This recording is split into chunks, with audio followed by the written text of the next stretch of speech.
Hello everybody and welcome to video number 2 of my Halloween series. There are 3 more to come, so if you don't want to miss them, then make sure you subscribe and hit the notification bell as well.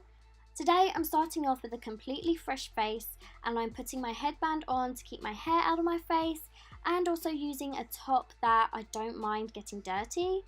For this look I'm going to be using a lot of gelatine, and I will link down below a video to make this and a heck load of cotton wool as well.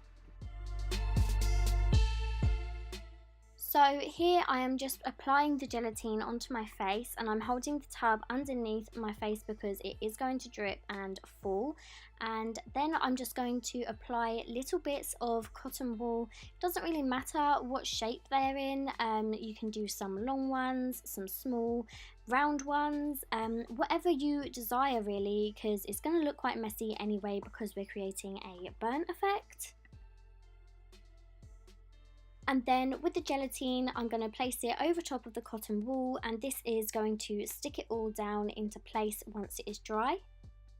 This is quite a long process, but you basically just need to keep repeating these steps over whatever area you want to cover. I'm doing my whole face and bringing it down my neck onto my chest slightly, so for me this took a little while. I'd say probably about 20 minutes to half an hour just to do this step, but it is worth it with the outcome.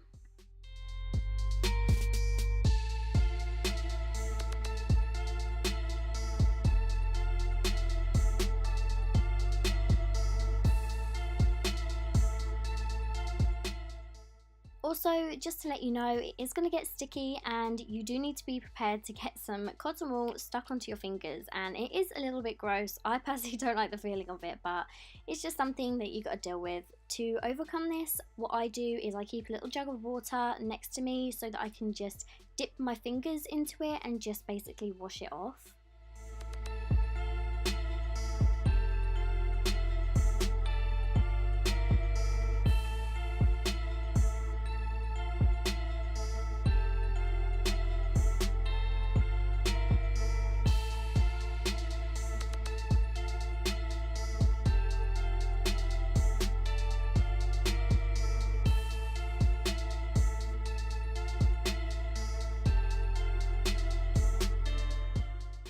Also, another thing for you to be prepared for is as time goes past, the gelatine is going to dry and become even more of a jelly consistency. But I found that as I went down onto my neck and my chest area, this actually worked in my favour because it made it look even more gross, which is exactly what I wanted.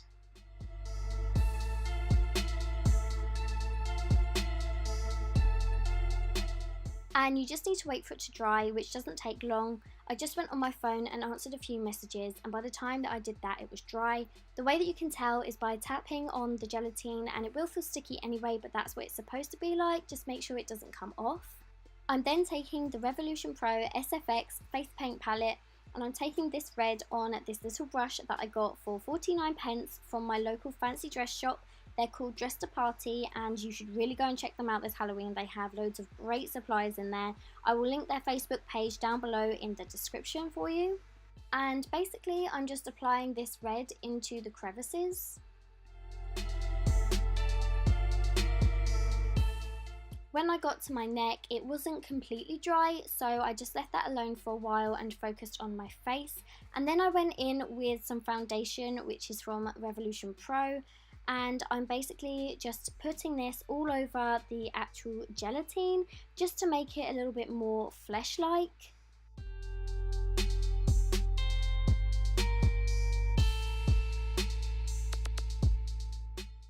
And then I'm going back in with some of that red from the face paint palette and going over the red that I've already put there to make sure that it is still visible.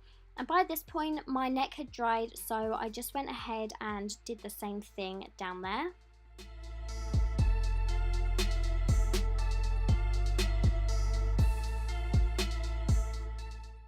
And I also went over the gelatine and the cotton wool with some more foundation and basically repeated the same thing and put some more red over top of what I had already put there.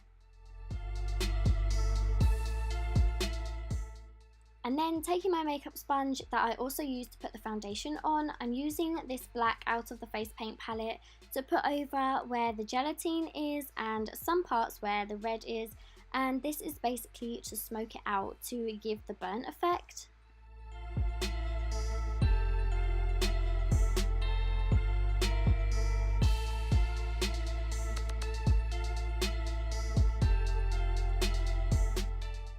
Now I'm going to use some Scab Blood by Smithy's, and to apply this I'm using my spatula that I got from my local craft store, but you can use a spoon or a cotton bud if you like, and I'm basically just applying this over the fleshy kind of parts. This is without a doubt my favourite bit because it really does help to bring the look alive and make it look more realistic.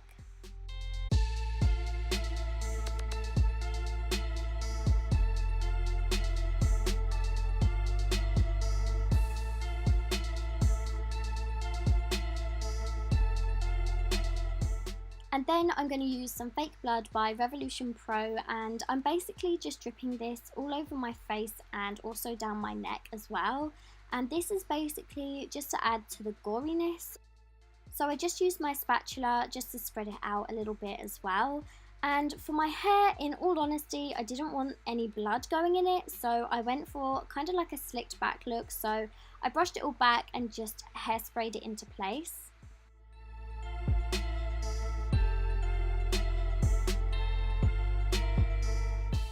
And then once that was all done, I basically just went over it with my hands just to make sure that it was nice and flat. And there you go, that is the look finished.